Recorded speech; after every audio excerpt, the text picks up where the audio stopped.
Krsna Chaitanya Prabhu Nityananda Shri Advaita Gadadha Srivasati. Hare Krishna, we're back again, Bhagavad-gita, 2nd chapter. We are trying to understand the knowledge that Krishna is giving us about the spirit soul. And this knowledge is giving in the middle of a battlefield, so we get a little knowledge about battlefields as well into the bargain. Contents of Gita summarized is the name of the 2nd chapter, and I'm reading text 21. Veda vinashinam nityam yaenam ajamabhyayam kathangsa purusha partha kanghatayati hantikam. O Partha, how can a person who knows that the soul is indestructible, eternal, unborn and immutable kill anyone or cause anyone to kill? This is Krishna speaking, and I will read the purport. Everything has its proper utility, and a man who is situated in knowledge, complete knowledge, knows how and where to apply a thing for its proper utility. Similarly, violence also has its utility, and how to apply violence rests with the person in knowledge. Although the justice of the peace awards capital punishment to a person condemned for murder, the justice of the peace cannot be blamed because he orders violence to another person according to the codes of justice. In Manu Sanghita, the law book for mankind, it is supported that a murderer should be condemned to death, so that in his next life he will not have to suffer for the great sin he has committed. Therefore, the king's punishment of hanging a murderer is actually beneficial. So this is the Vedic understanding, the Vedic knowledge, and we are representing Krishna's instruction and knowledge in the Bhagavad-gita and in the Vedic society. But this cannot be taken lightly. This cannot be taken as a license to indiscriminately kill. This is a very specific situation. A Vedic king is not only that person who has gained power through money or political manipulation or, military power. A Vedic king is supposed to be part of a society that has both heads and arms. The head, that's the Brahmanas, they have deep and vast knowledge of the Vedic instructions and how to apply it in this life. So they spend time with studies, they spend time with spiritual purification, and they have to live a rather renounced life. They cannot be bewildered and entangled in riches and the politics and these spheres in life, because then they lose their clear-sightedness. And that is needed. The Brahmanas are needed with the knowledge, the purity, the detachment, and the clear vision to guide the Kshatriya. And the Kshatriya, they are the protectors of society, kings, administrators, the police, the military. They have a duty to protect their citizens, not only from external threats, from internal material threats, but also to provide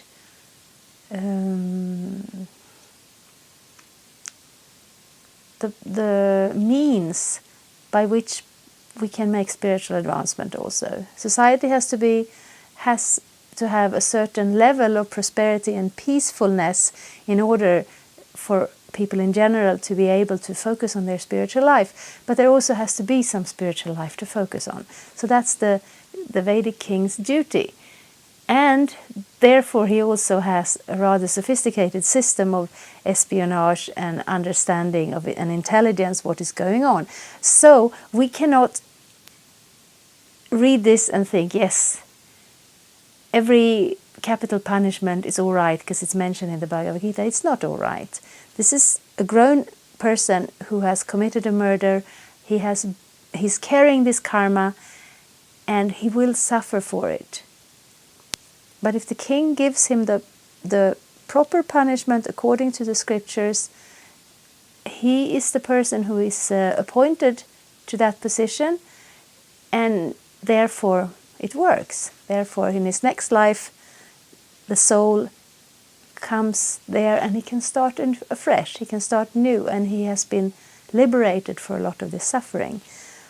This doesn't mean that you can have a state in America condemning underage children and yes, I don't have every English word at my command, I'm noticing. What is the word? Those with intellectual dysfunctions, is that the right word? We have heard of capital punishment meted out to persons who are not considered fully grown up in that sense of their intellectual capacity. This is not the Vedic way. You cannot have somebody in power who just indiscriminately kills people without understanding the proper perspective of the Vedas. We don't kill our enemies, we don't kill people who don't agree with us. We don't kill somebody who doesn't have the capacity to know right from wrong. That is not all right. And therefore we cannot just say, yes, capital punishment is in the Bhagavad-gita, it's all right. Capital punishment is a very small part of the Vedic society, and we need to have the full society. We need to have the qualified person before we can act in that capacity. Of course, in a smaller capacity we can practice this Vedic knowledge from the Bhagavad-gita in our own life. We can take up spiritual life, and in this way that also frees us from so much karma that it's even said that the loss of karma, the freedom, liberations from the karma, this is just a byproduct in spiritual life. This is not even the goal. It is just something that happens. So in this very specific situation, like if you have a murderer and he is given capital punishment by the proper person, he's guilty, that frees him from so much karma. Also, here Arjuna takes the position of a disciple. He surrenders to Krishna as the spiritual master. That is also such an occasion when the disciple accepts initiation from the spiritual master, his karma is lifted. And then he can start a fresh life in spiritual existence. And when we start to practice the principles of the Bhagavad-gita, when we start, I am realizing I probably haven't mentioned it, but in this day and age, the main part of spiritual life is the congregational chanting of Krishna's holy names. So when we do that, we are lifted right out of this material existence to a spiritual platform. So these big steps are there in life, and they are important, and we are in the middle of a battlefield, so we will hear about these things. But I just want to stress that Bhagavad-gita does not condone indiscriminate killing. This is a very specific thing that happens at a very specific situation. So that thing, we are not killing anybody, obviously. We are avoiding that as far as possible. But the principle that surrendering to Krishna and understanding that the soul is eternal, that we can bring with us into our regular daily life. Similarly, when Krishna orders fighting, it must be concluded that violence is for supreme justice, and thus Arjuna should follow the instruction, knowing well that such violence committed in the act of fighting for Krishna is not violence at all, because at any rate the man, or rather the soul, cannot be killed. So for the administration of justice, so-called violence is permitted. A surgical operation is not meant to kill the patient, but to cure him. Therefore, the fighting to be executed by Arjuna at the instruction of Krishna is with full knowledge, so there is no possibility of sinful reaction. We have a small example. We are vegetarians, but we are not only vegetarians. We are taking vegetables, fruit, grain, milk products, and so on, beans, and we are preparing palatable dishes, and then we bring them to Krishna. We have an altar and Krishna is there, and we offer him a nice plate of cooked food. And then Krishna says, thank you very much, and he eats it, usually by looking at it, by hearing our prayers, and then when he's done, the food is still there and we will eat it. And there is absolutely no karma in it, even though a couple of vegetables, you kill them. You pull out the potato and the plant also dies. Many vegetables and fruits, you pick an apple and the tree is still there. There is no violence, of course. But some of them, there is a certain amount of violence. It is better to eat vegetarian food than to kill animals and eat meat. This is a very uncivilized thing. I cannot stress that enough. But to simply cook vegetables and grains without bringing them back to Krishna contains a certain karma. But when you offer them to Krishna, there's no karma involved, because Krishna is the Lord of everything. Whatever he does, he has the full right to do it. There is no karma involved. And then when we are doing our service, our cooking, our life in such a way that we can offer it to Krishna, that is also, there's complete freedom from karma, because it is on a spiritual platform. So similarly, Arjuna's situation on this battlefield is not just a war, it is also his service to Krishna. And that's the point we try to get to. But I want to just stress these other things as well, because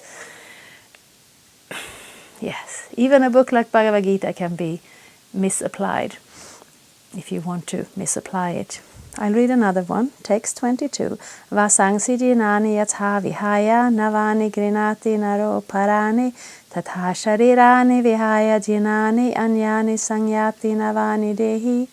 As a person puts on new garments, giving up old ones, the soul similarly accepts new material bodies, giving up the old and useless ones. Change of body by the atomic individual soul is an accepted fact. Even the modern scientists, who do not believe in the existence of the soul, but at the same time cannot explain the source of energy from the heart, have to accept continuous changes of body, which appear from childhood to boyhood and from boyhood to youth, and again from youth to old age. From old age, the change is transferred to another body. This has already been explained in previous verse 2:13. Transference of the atomic individual soul to another body is made possible by the grace of Supersoul. The Supersoul fulfills the desire of the atomic soul as one friend fulfills the desire of another. The Vedas, like the Mundaka Upanishad as well as the Shvetashvatara Upanishad, compare the soul and the Supersoul to two friendly birds sitting in the same tree. One of the birds, the individual's atomic soul, is eating the fruit of the tree, and the other bird, Krishna, is simply watching his friend. Of these two birds, although they are of the same quality, one is captivated by the fruits of the material tree, while the other is simply witnessing the activity of his friend. Krishna is the witnessing bird, and Arjuna is the eating bird. Although they are friends, one is still the master and the other is the servant. Forgetfulness of this relationship by the atomic soul is the cause of one's changing his position from one tree to another or from one body to another. The Jiva soul is struggling very hard on the tree of the material body, but as soon as he agrees to accept the other bird as the supreme spiritual master, as Arjuna agreed to do by voluntarily surrendering unto Krishna for instruction, the subordinate bird immediately becomes free from all lamentation. Yes, this is the situation in the material world. We are here, we are an eternal spirit soul, brighter than thousands of suns, full of Satchitananda, eternality, knowledge and bliss.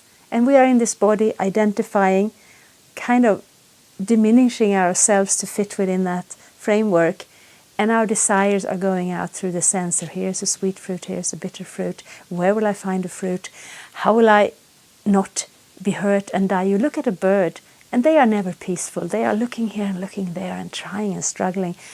And so much anxiety. And that is life in this material world. There is so much anxiety. But the other bird is Krishna. And he's always peaceful because he's not entangled in that way. He's not illusioned in that way. And he's omnipotent, always without limits. But still, he's our friend, and he's watching the other soul. And when will he turn to me? And then when we do turn to Krishna, he can immediately lift us out of this struggle, out of this lamentation, all of those problems. And it is possible to do that. But then we go through Bhagavad-gita to understand the nature of the soul, to understand our relationship to God, to become prepared to take that step, to look to our friend in the heart and surrender to him in love.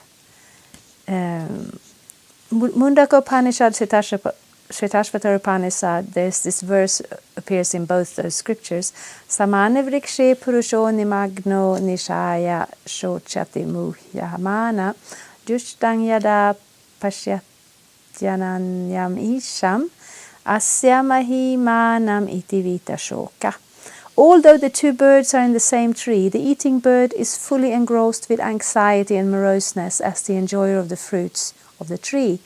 But if in some way or other he turns his face to his friend, the Lord, and knows his glories, at once the suffering bird becomes free from all anxiety. Arjuna has now turned his face toward his eternal friend Krishna and is understanding the Bhagavad-gita from him, and thus, hearing from Krishna, he can understand the supreme glories of the Lord and be free from lamentation. Arjuna is advised herewith by the Lord not to lament for the bodily change of his old grandfather and his teacher. He should rather be happy to kill their bodies in the righteous fight, so that they may be cleansed at once of all reactions from various bodily activities. One who lays down his life on the sacrificial altar or in the proper battlefield is at once cleansed of bodily reaction and promoted to a higher status of life. So there was no cause for Arjuna's lamentation. So in general, we live life one step at a time. We try to do good, we try to be right. But sometimes we are put in this situation where so much is at stake, and at the same time, the opportunity of changing our situation, of changing our lives for the better is there. So in the Vedic society, a Kshatriya who stands up for his country, for his people, not just to protect them from enemies or from material problem, but to create an environment wherein the living entity can start its spiritual life. It is a very great duty to do this service to all the people. And if a Kshatriya dies on the battlefield, he immediately goes to the heavenly planets, or at the minimum he gets a very good human birth. And if in the course of our life we do turn to a spiritual master and take a bona fide spiritual master and take initiation, similarly that karma is lifted and we can enter peacefully into the spiritual life. Even in this body, we don't have to die. Eventually we will die, but as long as we have this human form of life, it is very important to take advantage of that opportunity to start to practice our spiritual life. And to be able to do that with full conviction, it is actually very, very helpful to study the Bhagavad-gita, to understand the difference between the body and the soul. And I'm not sure if I have mentioned this, but also in this life, in this age, the most important process for spiritual life is the meditation on God's name. So if you're of a different spiritual tradition, you can practice the glorification, the singing, and the meditation of God's name. And if you're entering into the tradition of the Bhagavad-gita, we have the Hare Krishna Maha Mantra that will lift us out of all the problems in the material world. Thank you very much. Hare Krishna. Thank you for watching. We aim for updates every Tuesday and Friday. Please come back. If you have any questions or comments, please leave them down there. We also have some links and information for you. And there is, of course, the subscribe button. Thank you. Hare Krishna. I'm a Hare Krishna, and I approve this message. Subscribe. Vandeham Shri Guru Shri Juta Padakamalang